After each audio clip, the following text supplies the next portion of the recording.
Okay, so second head from my buddy Silver Gyro, and if you didn't watch the first video, I painted up this Gambit head here that he sent me, and it is awesome. And he also sent me this Cyclops head. First off, there is like a minor imperfection here. I thought it was just kind of that he had a cleft chin, but then I noticed that it's not really aligned properly, and it's just like a very simple molding issue. So how we're fixing that is we're using some of this liquid green stuff. So it's not really liquid at all, it's just kind of like some air dry clay, and I don't really like working with it because it's, I don't know, it's really like, it breaks apart easy, and it's not really liquid at all. But we're gonna grab like a tiny piece, just like this, and then we're gonna put it here on the chin, and flatten it out a little bit. So just gonna smooth it out a little bit more. And then when this dries, we're going to very, very lightly sand it just so it's perfectly even with the sculpt. But basically, it just fills in the little hole. So it's been an ample amount of time now, so just have some very fine sandpaper. I'm just gonna lightly go over the area, like so. And that should be enough. So, now get onto painting. Actually, we're gonna just make sure there's not any residue. So there was something kind of cool that happened with the Gambit head. I think it has to do with the color of like this resin, and it was that I only had to do one layer of a kind of watery Cadian flesh tone in order to cover it, because I don't know, the base color of the head just kind of really worked to create like a natural skin tone and natural depth. But it doesn't really look like it's gonna work on this one. So ignore everything I just said. There's gonna be a substantial amount less work, I'm pretty sure, because Scott doesn't have any visible eyes, and eyes are probably the most annoying thing to paint on a figure, but when you actually do manage to paint out some nice ones, man, does it feel good.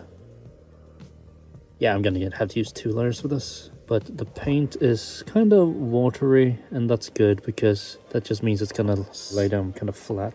And also because of this darker color and the different, what's it called, kind of like texture, I guess, on this green stuff thing, it's gonna need more coverage. So the first layer usually reveals some issues with either like the cast or the sculpt, if you will. So like you see, there's like a little line here, and that's because there is actually a tiny little jack in the sculpt along the lip here.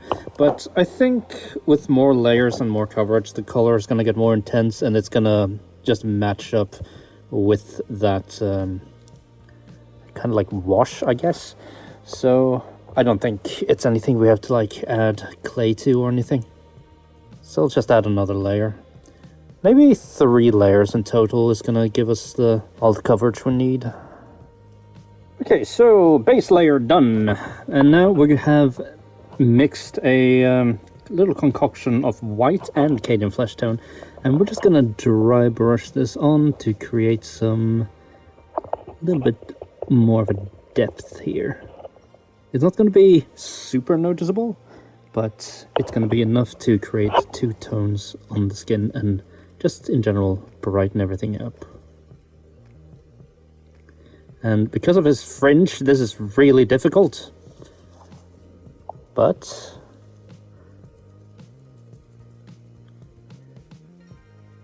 I think we're gonna do some washes up here anyway.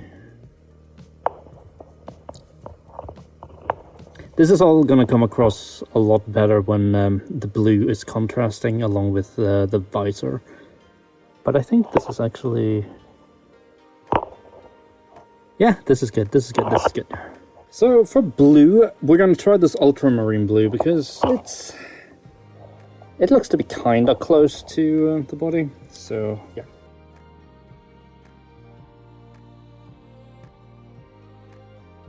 A little bit too much water. I can already tell that I need a little bit darker of a blue, but it's a pretty good start.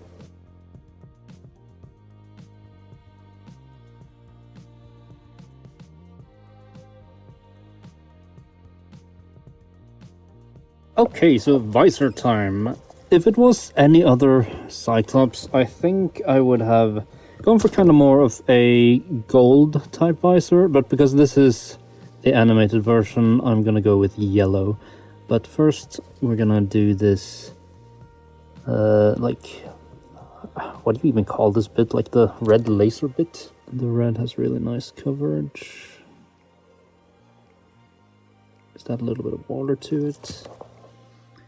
And then we wait for this to dry. But in the meantime, actually, we could do some experimentation with his hair. So we're gonna go with kind of a darkish brown, but it's gonna be a very thin layer that's only gonna be like in the crevices here, because I want the hair to be kind of like lightish brown with like almost like a tint of red to it, like orange, because that's what Scott looks like in the show. But this is going to be a darker color that's just going to sit in the grooves and do its thing.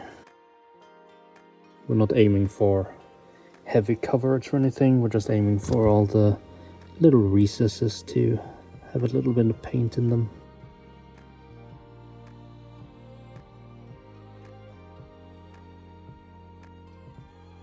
Adding a little bit more of that dark brown into the mix, because I kind of realized that with the animation, I don't want the lines to be like black like they are in the animation, but I wanted to still have a little bit more contrast, so I'm gonna up the dark hue of this initial layer before we try to figure out the actual hair color.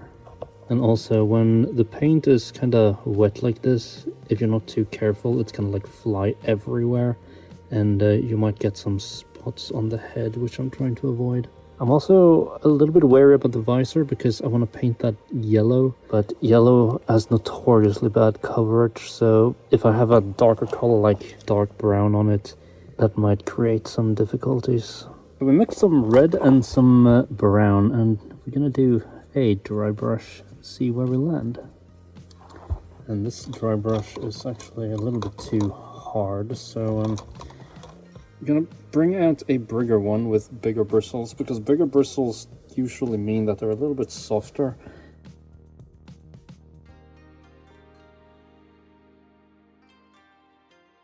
And a dry brush is unfortunately not optimal for bits like this here, so I'm gonna have to go in with a manual brush. It's also still kind of the wrong shade. I'm not really super happy with it.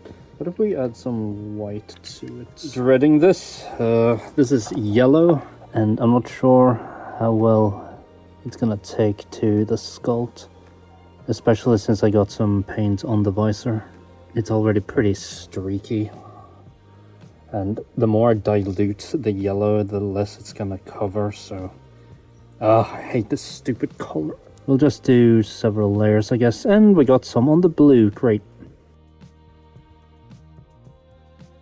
You know, if it goes in on the red, it's not a big deal at all. I just want to try to avoid getting it on the skin tone. So this kind of looks decent, but it obviously needs more layers, but from a distance, as you can see, it looks pretty good. So I'm gonna do a few of these off camera, just because I really don't like painting yellow on camera, and it's gonna take way too long for what is basically just me repeating the exact same motions over and over again on the exact same areas. Okay, so I am not really happy with the yellow. It just didn't turn out that well, but we're gonna add some finishing touches here with the Reichland Flesh Shade for the lips. It just darkens the lips a little bit, gives them some more definition, and adds a little bit of red to the lips so they stand out. Once again, this head sculpt, much like this one, is a way closer match to the actual X-Men 97 cartoon than the actual released heads were. And I wish that CHANGOCUSTOMS, who did the sculpts for these, actually worked on the X-Men 97 line for Hasbro, because these heads are perfect. So once again, thank you to Silver Gyro for providing me with these heads. And I'll put a link to his Instagram so you can check out his awesome action figure photography and customs. And yeah, thank you for watching, and I'll see you guys in a bit.